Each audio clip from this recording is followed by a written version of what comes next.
go. Digging.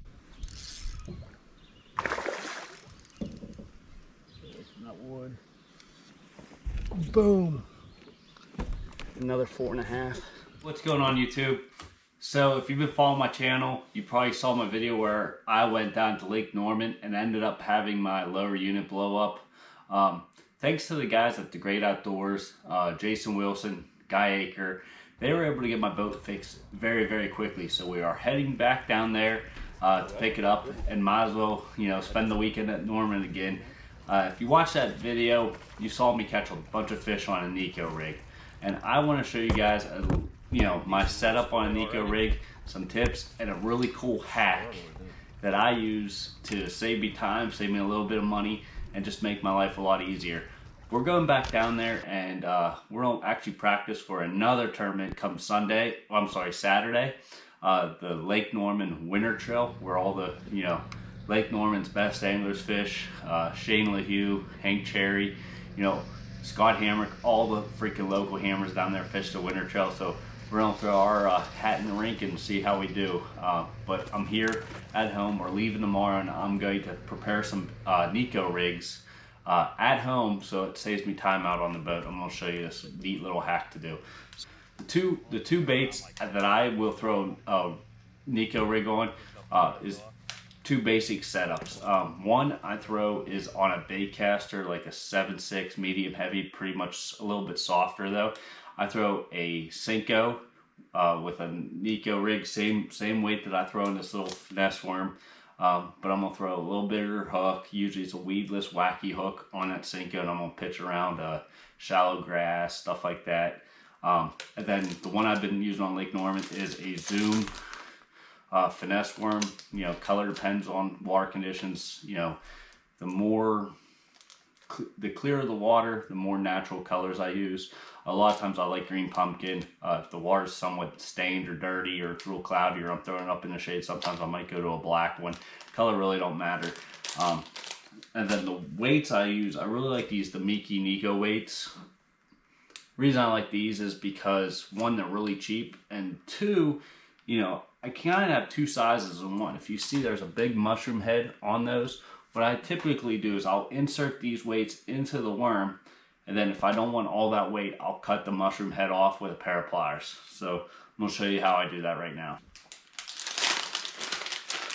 So I'm going to take all my worms out of the bag, because what I'm actually going to do at home is insert all my weights into these worms, glue them up, and put them back in the bag. That way when I'm on the water, all I have to do is take one right out of the pack. It already has the weight inside, put it on my hook, and I'm ready to go.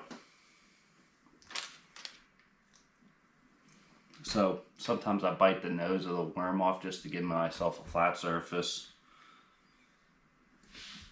I insert the weight into the head of the bait, like that. And then I just take a pair of pliers that have side cutters on them, and I cut that mushroom head off.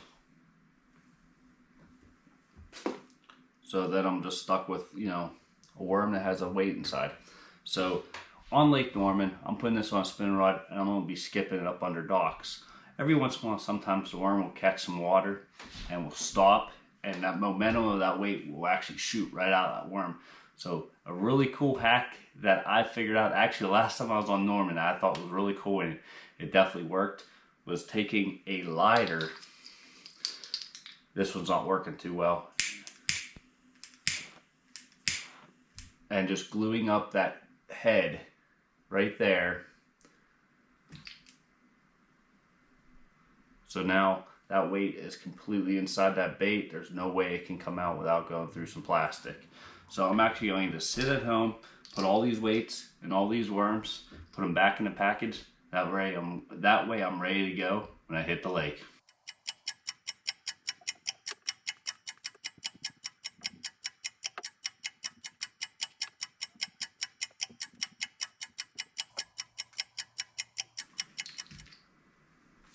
So that's that. I think that took me about 8 minutes to do 20 worms.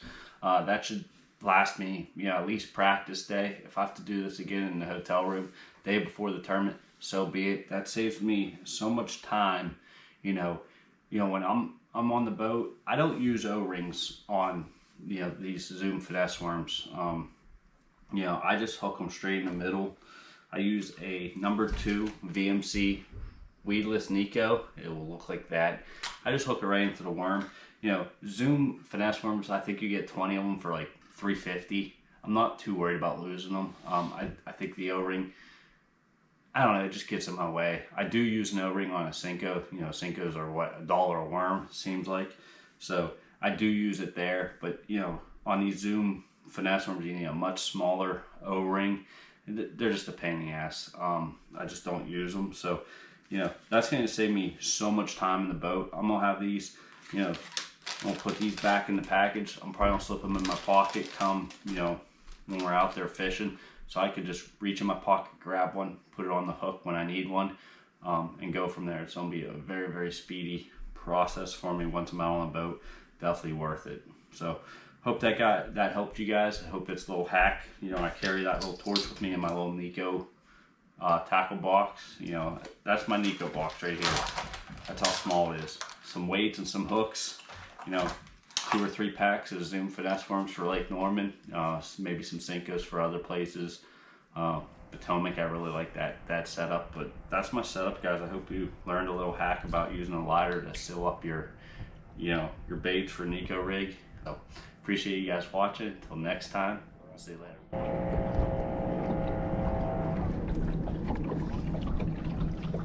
Holy heck, what did I get?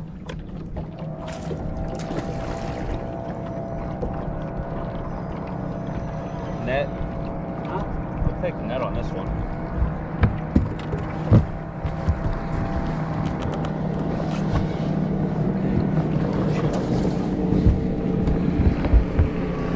The one with Yeah, I was gonna say there's one right next to it. big largemouth. It's a largemouth. Did you see the one with them? Yeah. 3-pounder. Man, he fought like a spot though. I couldn't believe. Ned, I mean, Neko.